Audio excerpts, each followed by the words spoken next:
दुनिया भर में एक बहुत बड़ी और गंभीर चुनौती है जो चुपचाप हमारी पूरी फूड सिस्टम की नींव को ही खोखला कर रही है। ये है मिट्टी का केमिकल डिग्रेडेशन। मतलब हमारी मिट्टी का जो कुदरती रासायनिक संतुलन है उसमें एक बहुत बड़ी गड़बड़ी आ गई है। यह समझना बहुत ज़रूरी हो गया है कि आखिर हमारे पैरों के नीचे की ज़मीन को हो क्या रहा है। और ये कोई छोटी मोटी समस्या नहीं है। जरा इस आंकड़े पर गौर कीजिए। दुनिया भर में 830 मिलियन हेक्टेयर से भी ज्यादा जमीन इस केमिकल डिग्रेडेशन की चपेट में है। ये इतना बड़ा एरिया है कि सोचने पर मजबूर कर देता है कि हमें तुरंत कुछ करने की जरूरत है। तो सवाल यही उठता है कि आखिर हमारे पैरों के नीचे की जमीन के साथ हो क्या रहा है। चलिए इस मामले की तह तक जाते हैं, पता लगाते हैं कि ये रासायनिक असंतुलन आखिर हैं क्या और इन्हें ठीक करने के लिए क्या किया जा सकता है। इसे एक तरह से मिट्टी के हेल्थ चेकअप और उसके इलाज की कहानी समझिए। देखिए, मोटे तौर पर मिट्टी की केमिस्ट्री को तीन चीजें सबसे ज्यादा नुकसान पहुंचा रही हैं। इन्हें मिट्टी की तीन बड़ी बीमारियां भी कह सकते हैं। पहला है एसिडिफिकेशन, दूसरा सेलिनाइजेशन और तीसरा सोडिसिटी। चलिए इन तीनों को एक एक करके समझते हैं। एसिडिफिकेशन मतलब मिट्टी का बहुत ज्यादा एसिडिक हो जाना। और दिलचस्प बात यह है कि इसके पीछे अक्सर हमारे ही काम होते हैं, जैसे अमोनियम बेस्ड फर्टिलाइजर्स का ज़रूरत से ज़्यादा इस्तेमाल।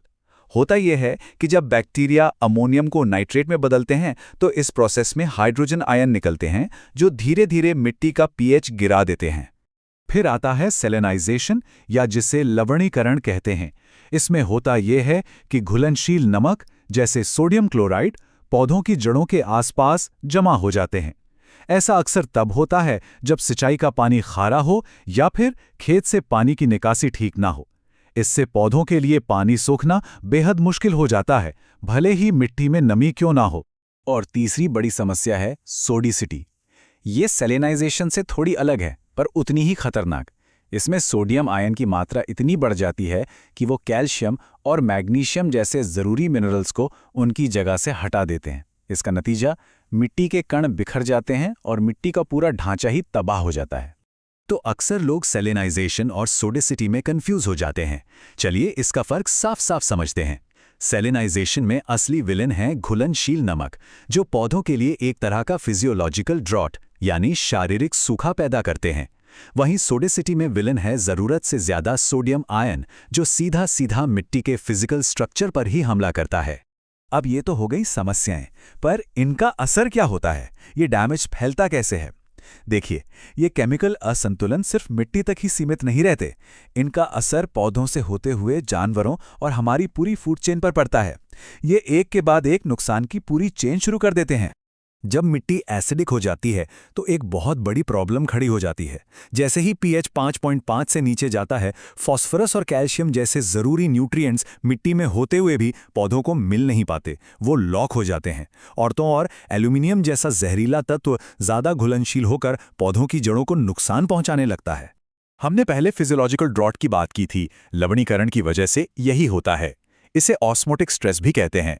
मतलब जड़ों के बाहर नमक का कॉन्सेंट्रेशन इतना ज़्यादा हो जाता है कि पानी जड़ों के अंदर जाने के बजाय बाहर ही रह जाता है।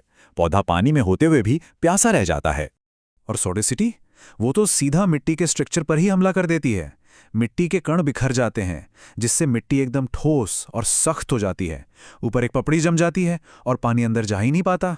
ऐसा माहौल न तो पौधों की जड़ों के लिए अच्छा है और न ही मिट्टी के करोड़ों माइक्रोब्स के लिए।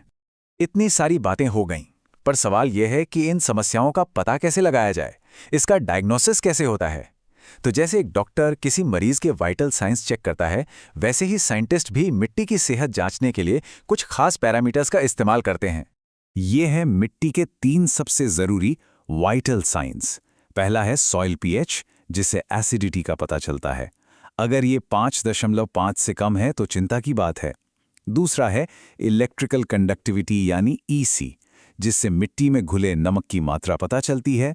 अगर ये 4 ds पर m से ज़्यादा है तो मिट्टी सलाइन है।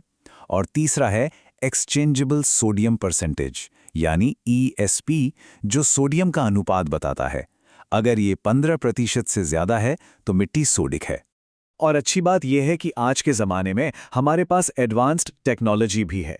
रिमोट सेंसिंग और जीआईएस मैपिंग जैसे सैटेलाइट इमेजरी बड़े बड़े इलाकों में मिट्टी की सेहत पर नज़र रखने और ऊपर से ही समस्याओं का पता लगाने में हमारी मदद करती हैं।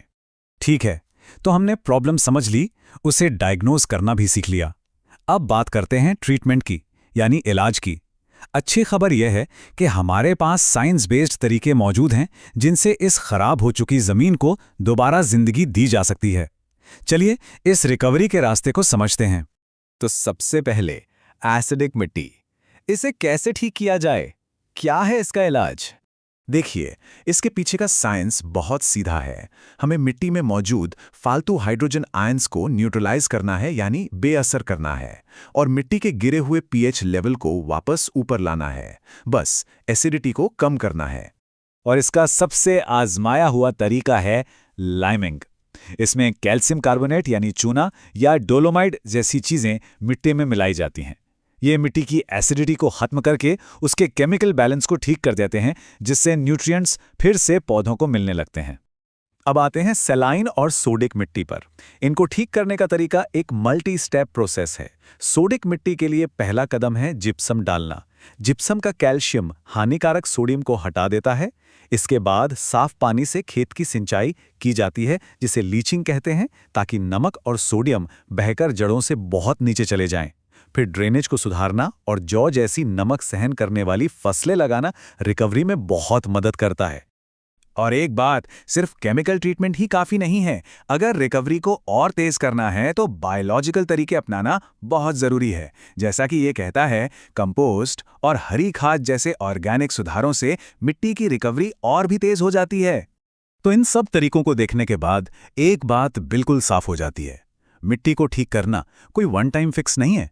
ये एक लगातार चलने वाला काम है, एक ऐसी जिम्मेदारी है जिसमें लगातार देखभाल और मैनेजमेंट की जरूरत होती है। ये सिर्फ एक बार की मरम्मत नहीं है, बल्कि लगातार देखभाल और रीजनरेशन का काम है। हमें मिट्टी की सेहत को एक लॉन्ग टर्म कमिटमेंट की तरह देखना होगा, जो हमारे पूरे इकोसिस्टम की नींव को मजबूत करती है। और जब हम मिट्टी की केमिस्ट्री को ठीक करते हैं, तो सोचिए इसके कितने दूर तक फायदे होते हैं। हम अपनी फूड सिस्टम को ज़्यादा मजबूत बनाते हैं, अपने ग्राउंड वाटर को सुरक्षित रखते हैं और बायोडायवर्सिटी को भी बचाते हैं। ये साइंस और प्रकृति के साथ मिलकर काम करने जैसा है। तो आखिर में एक सवाल सोचना बहुत ज़रूरी है।